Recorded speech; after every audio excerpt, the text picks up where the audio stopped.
Yesaya chapter 7 verse yake ndi number 7, Bible likunena kuti atero Ambuye Yehova, upo wawo sudzayima pamaso pako ndipo sudzachitidwa. Uyu anali Ahazi mwana wa Yonadabu kumenyana ndi Efereimu. Amvetsera, Yehova anatumiza mneneri wake napita kuti pita kamuchingamire Ahazi mwana wa Yonadabu amene amenyana ndi Efereimu, ndipo kamuuze kunena kuti upo wina uliwonse umene Efereimu akonza pa iye sudzayima ndipo sudzapambana, chifukwa ine Yehova Mulungu wake naye.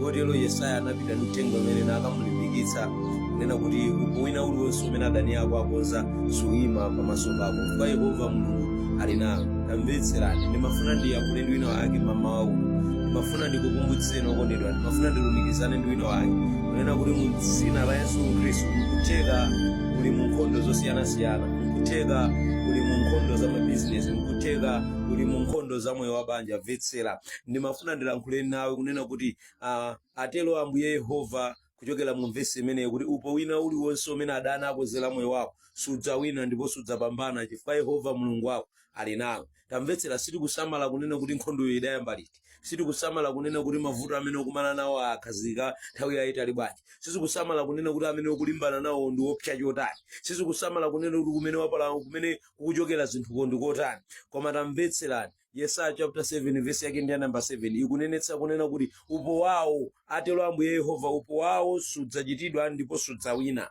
Mvetserani, mafuna ndikukumbutseni kunena kuti upo wawo wina uliwonse umene oyipa akozera moyo wanu sudzapindula, sudzapambana, chifukwa Yehova Mulungu wa moyo ali nawe.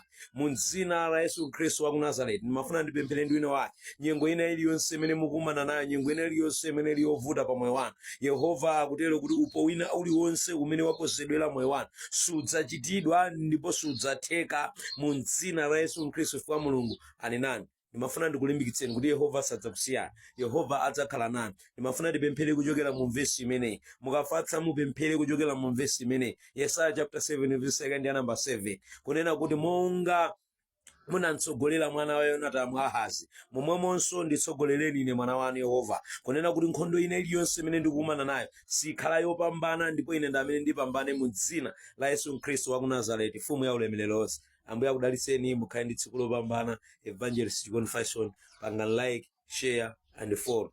Mwa Yesu Khristu wa ku Nazareti. Amen.